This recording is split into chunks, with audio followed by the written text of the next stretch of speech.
Hello friends, आज मैं बात करना चाहती हूँ चिल्ड्रंस न्यूट्रिशन के बारे में, क्योंकि as a parents we are all concern कि हमारे बच्चे स्वस्थ खाए, अच्छा खाए और लंबा और स्वस्थ आयु पाएँ। ये ऑटोमेटिक तो नहीं होगा, उसके लिए हमें भी थोड़ा समझना होगा, प्लानिंग करना होगा, बच्चों से कम्युनिकेशन भी करना होगा, क्योंकि बच्चे तो बच्चे हैं। कभी मूड होता है तो ठीक से खा लेंगे, कभी मूड नहीं होगा तो एक ही चीज़ खा के दिन भर भूखे रहेंगे। तो बच्चों का खाना जो है वो हरदम बैलेंस तो होना चाहिए, मगर वो क्योंकि कम क्वांटिटी में खाना चाहते हैं, बार बार कभी मूड नहीं होता है तो नहीं खाना चाहते हैं, तो बैलेंस के साथ वो छोटे बच्चों के लिए कैलोरी डेंस खाना चाहिए। जैसे कि छोटा बच्चा है, अगर टिफ़िन में पूरा टिफ़िन भर के भी कुरमुरा ले जाएगा तो उसे क्या नरिशमेंट मिलेगा। उसकी जगह उसने टिफ़िन में चीज़ सैंडविच ले गया, कुछ और चीज़ ले गया, जो फ्रूट ले गया, कुछ भुना हुआ चना ले गया, तो उसे प्रोटीन मिलेगा, थोड़ा नरिशमेंट मिलेगा। तो हर दम बच्चों का खाना बैलेंस्ड होना चाहिए, उन्हें मन पसंद हो ऐसा ही खाना होना चाहिए, क्योंकि हम चाहते हैं कि बच्चा बैलेंस खाए, मगर हमारी तरह वो शायद रोटी सब्जी पसंद नहीं करते हैं सीधी सादी। तो हम उन्हें कैसे हेल्दी खाना खिलाएं, वो समझ के मदर्स को प्लान करना पड़ेगा कि बच्चों को कैसे हेल्दी खिलाएं।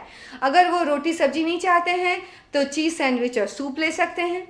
अगर वो टिफ़िन में सादी पराठा, थेपला, रोटी नहीं ले जाना चाहते हैं तो फ्रेंकी ले जा सकते हैं।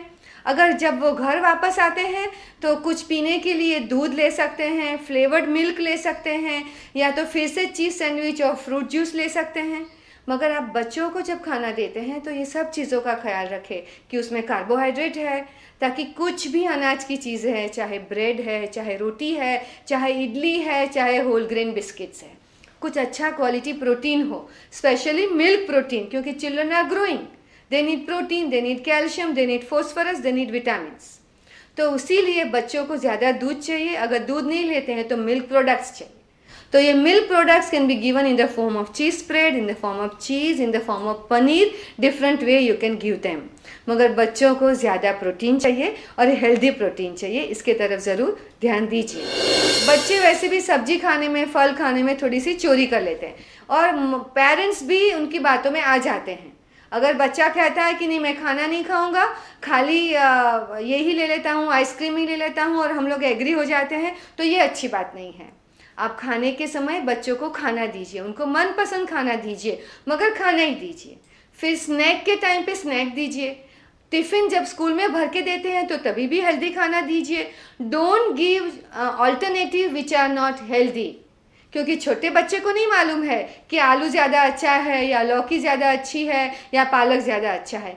जो भी टेस्ट बच्चा बचपन से ही एक्सेप्ट करता है, अडॉप्ट करता है, उसे ही जीवन भर साथ में ले जाता है। तो as a parents it is our responsibility that we serve healthy food, health conscious food, and help children in developing healthy eating habits. तो ऑलवेज बच्चों के खाने में सब्जी और फल का भी ख्याल रखें। किस अलग अलग तरीके से आप उन्हें देंगे, आप सोच लीजिए, और उन्हें अलग अलग तरीके से ज़्यादा फल और ज़्यादा सब्जी दे ही दीजिए। वैसे ही प्रोटीन, अगर स्पेशली वेजिटेरियन है तो स्प्राउट्स का भी बहुत महत्व है। काफ़ी बच्चे अगर कुक्ड स्प्राउट नहीं पसंद करते हैं तो सैलड पसंद कर लेते हैं, चाट मसाला वगैरह डाल के, या तो कटलेट्स में डाल के देंगे तो पसंद कर लेंगे। अगर बच्चे नूडल्स पसंद करते हैं तो आप होल व्हीट नूडल्स देते हैं, साथ में थोड़ा स्प्राउट्स और सब्जी ज़्यादा डाल के देते हैं, तो उन्हें बैलेंस खाना भी मिल जाता है। तो आप देखिए कि बच्चों को कैसे अलग अलग तरीके से स्प्राउट ज़्यादा दिया जाए, सब्जी ज़्यादा दी जाए, बैलेंस खाना दिया जाए। और हाँ, मिल्क और मिल्क प्रोडक्ट्स का ख्याल ज़रूर रखिए, और अभी तो बहुत हेल्दी ऑप्शंस भी हैं उनके लिए। आप उनके सैंडविचेस में चीज़ डाल सकते हैं, पराठा में डाल सकते हैं, उन्हें मिल्क दे सकते हैं, कोल्ड ड्रिंक की जगह फ्लेवर्ड मिल्क दे सकते हैं, अमूल कूल दे सकते हैं, लस्सी दे सकते हैं। आप हेल्दी ऑप्शंस चूज़ कीजिए, मगर हेल्दी और बच्चों को पसंद आए ऐसे ऑप्शंस कीजिए।